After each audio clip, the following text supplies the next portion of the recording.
Les gens veulent se détendre et je ne connais le meilleur endroit où moi, j'aimerais mieux passer la plupart de l'année qu'entre la mer et ses récifs de corail et la forêt tropicale. Avec sa biodiversité et le mont Kinabalu, le Sabah est un immense parc à thème. Ici, on n'a pas besoin de Walt Disney. Au Sabah, vous êtes dans un parc naturel animé par le soleil tropical. Plusieurs personnalités notables partagent la même vue. Sir David Attenborough, reconnu dans le monde entier comme cinéaste et conservateur de ressources naturelles, considère le Sabah un trésor suprême de faune et de flore. Jacques Cousteau dit « Des endroits comme Sipadan, je voyais encore il y a 45 ans, mais aujourd'hui, on n'en trouve plus. Avec Sipadan, nous avons redécouvert une œuvre d'art intacte. » L'aventurier japonais Mitsuru Oba, le premier à avoir traversé en solitaire le pôle Nord et le pôle Sud, est ému de ce qu'il vit au Sabah. Des commentaires différents, mais un point de vue identique. L'environnement naturel de cette partie du monde est toujours intact. Nous sommes au Sabah, le Bornéo malaisien, la nouvelle destination du millénaire pour les aventures en plein cœur de la nature. Le Sabah est le deuxième État le plus important de la Malaisie, séparé de la capitale fédérale Kuala Lumpur par la mer de Chine méridionale. Le Sabah occupe la partie nord de l'île de Bornéo, la troisième île la plus grande de notre planète. Kota Kinabalu, la capitale de l'État, est reliée par des vols directs avec les principales capitales de l'Asie. Brunei Darussalam, Singapour, Taipei, Kaohsiung, Manille, Hong Kong, Seoul et Tokyo. Des vols quotidiens lient Kota Kinabalu à la capitale de la Malaisie, Kuala Lumpur.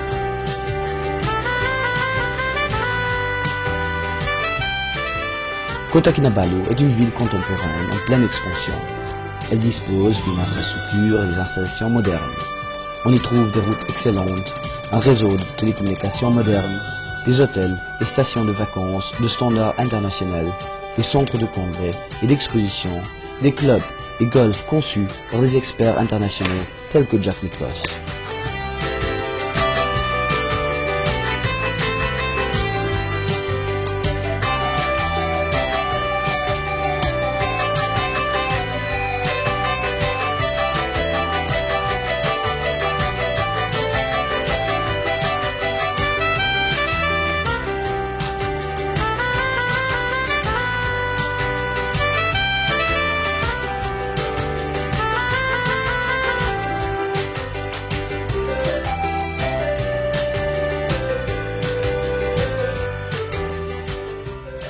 Au Sabah, plusieurs conférences internationales ont été organisées avec beaucoup de succès.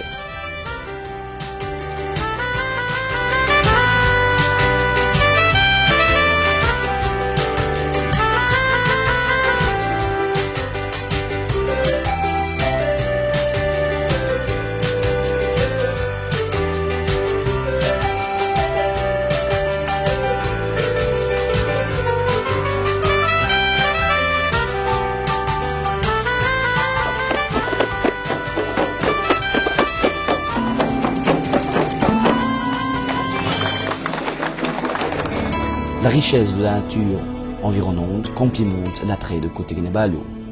D'un côté, la ville est bordée par la mer, et de l'autre côté, par une luxuriante forêt tropicale.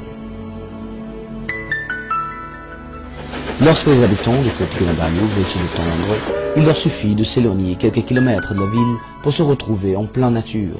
Quelques minutes en bateau les amènent sur une des nombreuses îles tropicales du parc Tunku Abdul Rahman, une réserve marine de 5 îles et ses récifs de corail. Le parc national de Kinabalu, premier, a été déclaré patrimoine mondial en Malaisie et d'une destination très populaire, une vaste réserve de forêt tropicale. Au centre du parc se trouve le mont Kinabalu, une majestueuse montagne de granit qui a fasciné les voyageurs depuis des générations.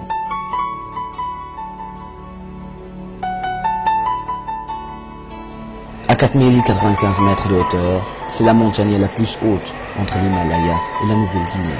Sa hauteur n'est pas son seul attrait. La montagne abrite plusieurs systèmes écologiques très différents, de la jungle tropicale, par la forêt des zones tempérées, jusqu'au sommet de granit où seulement les espèces de flore et faune les plus résistantes survivent. Une fois par an, les athlètes du monde entier se donnent rendez-vous au pied de la montagne pour le Mount Kinabalu International Climathon. De nombreux champions considèrent cette épreuve sportive comme l'une des plus difficiles au monde. Le parc national Kinabalu est une merveille écologique. L'habitat naturel d'une diversité de flore et faune inouïe et que l'on ne trouve nulle part ailleurs dans le monde.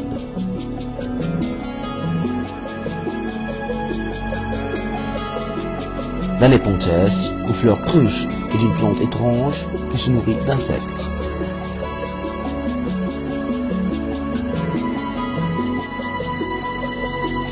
Les orchidées représentent la plus grande famille des plantes vasculaires et elles sont très prisées par les connaisseurs. À travers le monde, il en existe quelques 25 000 espèces. Rien que dans la région septentrionale de Bornéo, on en trouve environ 2000 variétés, dont 30% endémiques au Sabah.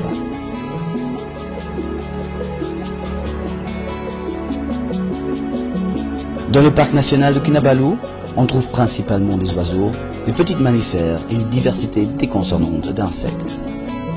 Dans la jungle qui entoure le mont Kinabalu, on ne voit que peu de gros animaux, mais on en trouve en abondance dans l'est du Sabah.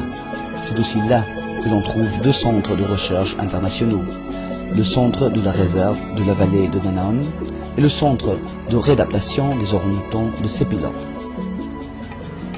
Le centre de la réserve de la vallée de Danam sert à la recherche scientifique de la forêt tropicale et à l'éducation sur l'environnement. Le centre a accueilli les scientifiques les plus éminents du monde entier. Tout près du centre et au milieu de la jungle vierge se trouve le Borneo Rainforest Lodge, un lodge international promouvant l'écotourisme.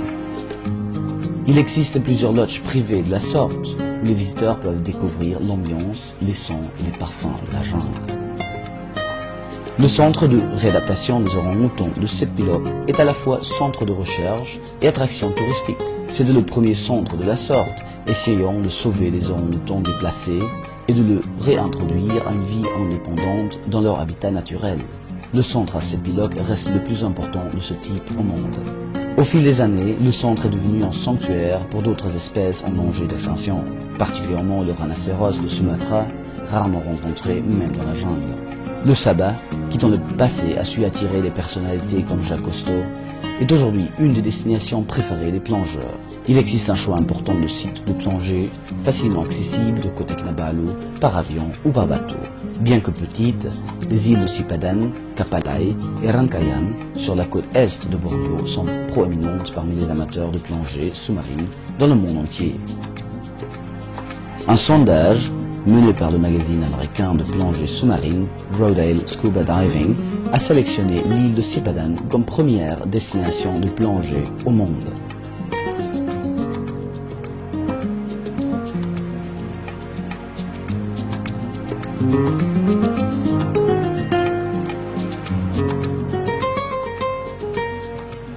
Sur la côte ouest de Bornéo, les amateurs de la plongée sous-marine apprécient particulièrement l'île de Mantanani, ainsi que la station balnéaire de luxe de Layang Layang, au milieu de la mer de Chine méridionale.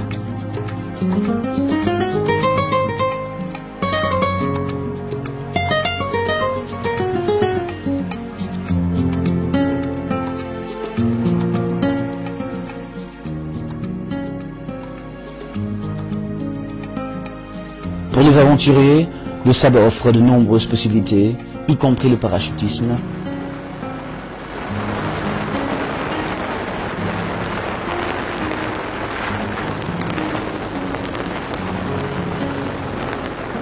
ou encore le whitewater rafting.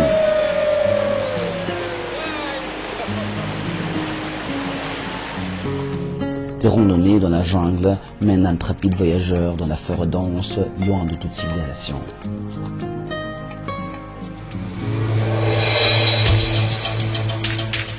Eco Challenge 2000, le parcours le plus difficile au monde, s'est déroulé ici au Sabah avec une participation record d'équipes d'Amérique du Nord, de l'Europe et de l'Asie.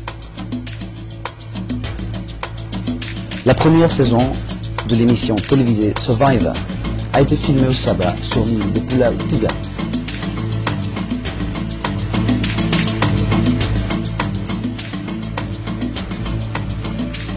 Pour ceux qui cherchent des loisirs un peu plus modérés, rejoignez une croisière fluviale ou alors visitez les tamous, les marchés hebdomadaires traditionnels dans le village qui entoure Kota Kinabalu et découvrez la diversité culturelle du peuple qui vit au Sabah.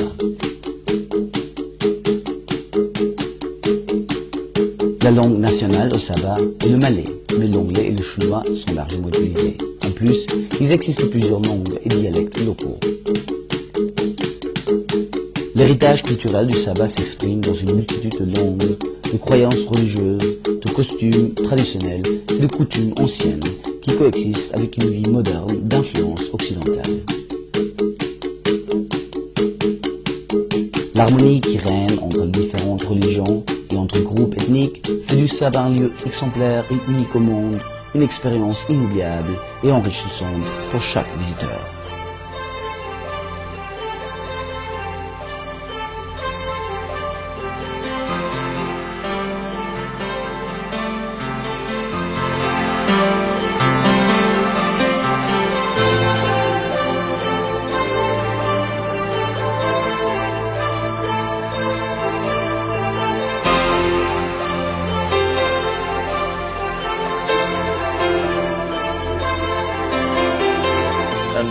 Mon petit-fils a 8 ans et je souhaite qu'il puisse venir au Sabah, tout comme son grand-père avant lui, gravir le mont Kinabalu et découvrir ses réserves et sa riche faune et flore préservées pour les futures générations. Sabah, le Bornéo malaisien, la nouvelle destination du millénaire pour les aventures en plein cœur de la nature.